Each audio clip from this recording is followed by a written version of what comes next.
آج سکتہ ان کے پاس ہے، طاقت ان کے پاس ہے، حکومت ان کے پاس ہے، ڈپارٹمنٹ ان کے پاس ہے، سب کچھ جوڈیشری ہر چیز ان کے پاس ہو، وہ کیا کر رہے ہیں اس سے مجھے مطلب نہیں.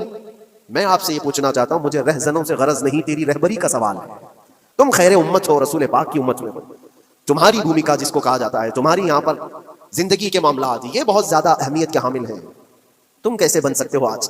اسی لیے قرآن پاک کی آیت میں نے شروع میں تلاوت کی. رب ذوالجلال فرماتا ہے ان اللہ لا یغیر ما بقوم حتی یغیروا ما بانفسہم، بے شک اللہ تعالیٰ اس وقت تک کسی قوم کی حالت نہیں بدلتا جب تک وہ قوم خود اپنی حالت بدلنے کی کوشش نہیں کرتی. جب تک اپنی حالت بدلنا نہیں چاہتے اس وقت تک اللہ تبارک و تعالیٰ نہیں بدلے گا. وَإِذَا أَرَادَ اللَّهُ بِقَوْمٍ سُوءًا فَلَا مَرَدَّ لَهُ، اور اللہ تعالیٰ کا یہ جلال بھرا ارشاد تو سنو، یہ 13ویں پارے کی سورہ رعد کی آیت ہے. اللہ کریم فرماتا ہے اور جب اللہ کسی قوم کے ساتھ سختی کا معاملہ کرنا چاہے، پکڑ کرنا چاہے، تو پھر کوئی طاقت اس کو ٹال نہیں سکے گی. رب تبارک و تعالیٰ جب کسی قوم پر عذاب لانا چاہے تو کوئی اس کو ٹال نہیں سکے گا.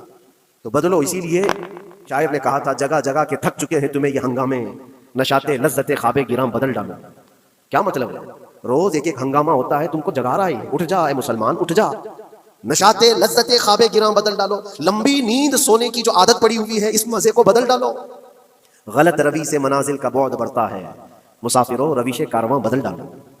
شاعر نے کہا ہے ادھر ادھر کی لے میں چلتے رہو گے تو منزل لمبی ہو جائے گی. جس راستے پر تمہیں چلنا ہے اگر بار بار ادھر ادھر مڑتے رہو گے، غلط روی اس کو کہتے ہیں، غلط چلنے سے منازل کا بعد بڑھتا ہے، منزل لمبی ہو جاتی ہے، جہاں پہنچنا تھا وہ پہنچ ہی نہیں پاؤ گے.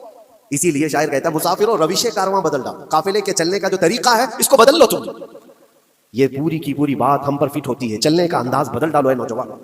جہاں کسی کے گھر میں آگ لگی وہ دھواں اٹھ رہا ہو، اور اگر کوئی نوجوان اندر بیٹھ کر کے یہ کہتا ہو کہ یہ ساون کا موسم ہے یا پھر یہ ابر رحمت ہے، تو اس کی سوچ پر ہم کیا کہیں.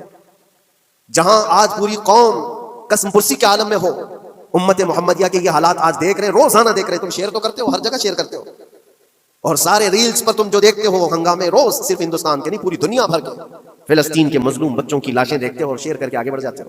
ان کی چیخیں، ان کے راکھ کے ملبے، ان کا ڈھیر، ان کے تباہ و برباد کر، ایک ایک قبر میں 80 لوگوں کی لاشیں، یہ سب کیا تم نہیں دیکھتے؟ شیئر کر کے آگے بڑھ جاتے ہو. یہی تو ہنگامے ہیں جو تمہیں دھگا رہے ہیں. جگہ جگہ کے تھک چکے ہیں تمہیں یہ ہنگامے. ہنگامے خود ہی تھک گئے، یہ اٹھتا نہیں ہے، اٹھتا